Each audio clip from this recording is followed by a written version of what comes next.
Barak Yahweh Barakatha, Yahusha Barak Yahweh Barakatha, Yahusha Ba Hashem Rakakwadash. Double honors to the apostles, the elders, salutations to you, sincere brothers, teaching in truth and sincerity. Lesson will be entitled At Hasad, Erring Not Knowing the Scriptures.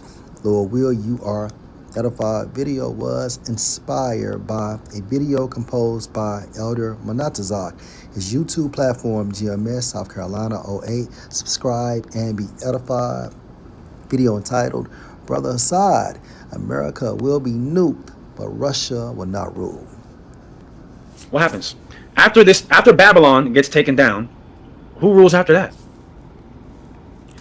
Israelites. Us. We do. That's God's kingdom afterwards. Now, for a short interim period, you're going to have Gog and Magog that will rule for a short period, but ultimately, Negative. You know why? Because at the end of the day, so-called Russians are Edomites, right? So let's go to Psalm 75 and verse 6. For promotion comes neither from the east, nor from the west, nor from the south. Meaning what? Man does not give out promotion. Verse 7. But the Most High is the judge, right? So Yahweh Ba Hashem, Yahweh Shah, rules in the kingdom of men. He puts down one, such as the Edomites, and sets up another, such as the Israelites. And again, so-called Russians are Edomites. So by default, when Yahushua returns and destroys the kingdom of Edom, so-called Russians are going down. They will not have a time frame to rule. How do we know? Because the Most High, but the Most High is the judge. He puts down one, so-called Russians, right, which are Edomites, right? So the kingdom of Edom, and sets up another, the kingdom of Israel.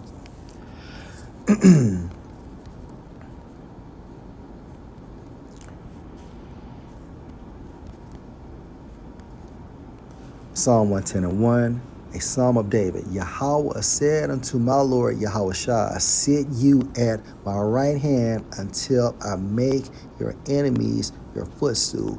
And this is how the Most High is going to set up Israel and take down Edom. All right. Revelation 1:8. Salaki, verse 7. Behold, he, referring to Yahushua, come with clouds, chariots. Okay, the chariots of Israel, also known as so-called UFOs. So Yahushua and the heavenly hosts will accommodate him in taking down the kingdom of Edom. And every eye shall see him, and they also which pierced him, and all kindreds of the earth shall wail. And within all kindreds you have what? The Edomites, right? And so-called Russians are the Edomites, and they will wail too. Because of him, because Yahushua is bringing judgment. Even so, Tawab, right? Let's go to Revelation chapter 22, verse 1. You know what? It may be 21. Right, Revelation 21 and verse 1. And I saw a new heaven and a new earth. That new heaven and new earth is referring to what? The kingdom of Israel, the kingdom of heaven. Remember, the Most High sets up one, and this is who the Most High is setting up, the kingdom of Israel. For the first heaven and the first earth were passed away, right? He takes down another. So he takes down another, he sets up one. And the so-called Russians are included. And there was no more sea.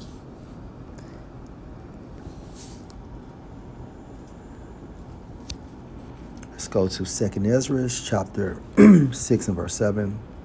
Then asked I and said, what shall be the parting asunder of the times, or when shall be the end of the first? Right, so the end of the first is going into what?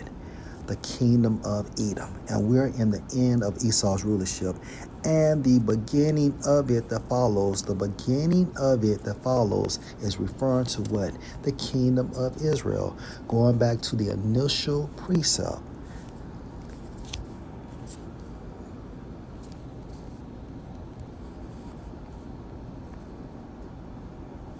Verse 7, the Most High is the judge. He puts down one and sets up another. Or when shall be the end of the first, the putting down of Edom, which includes so-called Russians, and the beginning of it that follows, the Israelites, beginning with the elect, starting with 144,000.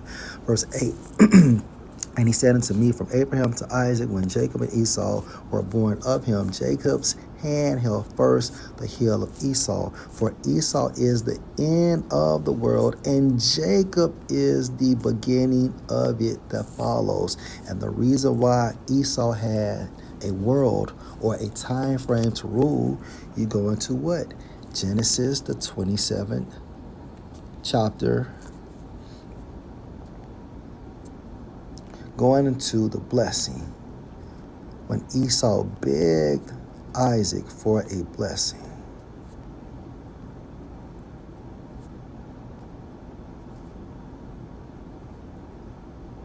Now, after, of course, Jacob scarcely got away, Esau came in and, he was told the news how Jacob received the kingdom of heaven via this blessing, and therefore he cried and he begged Isaac for a blessing. Verse 37, and Isaac answered and said unto Esau, behold, I have made him your lord, and all his brethren have I given to him for servants, and with corn and wine have I sustained him. And what shall I do now unto you, my son? And Esau said unto his father, have you but one blessing, my father? Bless me, even me also, O my father. And Esau lifted up his voice and wept.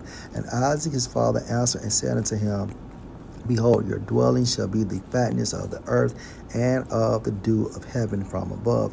And by your sword shall you live, and shall serve your brother. And it shall come to pass, when you shall have the dominion, that you shall break his yoke from off your neck. So, of course, Esau had a time frame, a dominion, a kingdom, or a world to rule in. However, once Yahushua is dispatched, okay, the Edomites are going down, including so-called Russians, because they are Edomites. And who's next? And Jacob is the beginning of it that follows. And that's the reason why when Esau basically was born, as he was coming out of the womb of Rebekah, Jacob's hand was on his heel.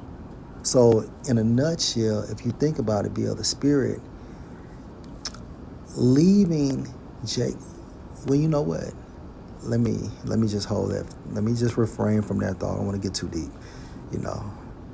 But anyway, the point is that that heel was held by Jacob, showing you that as soon as Esau is going down, Jacob is going up.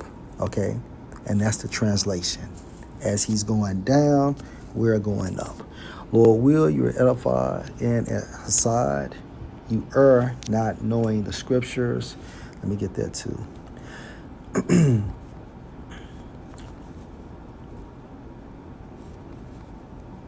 This is Matthew 22 and 29. Yahushua answered and said unto them, you do err, you too, Hasad, not knowing the scriptures, you too, Hasad, nor the power of the Most High. So for you to say that the so-called Russians will have a time frame to rule, you don't know what you're talking about.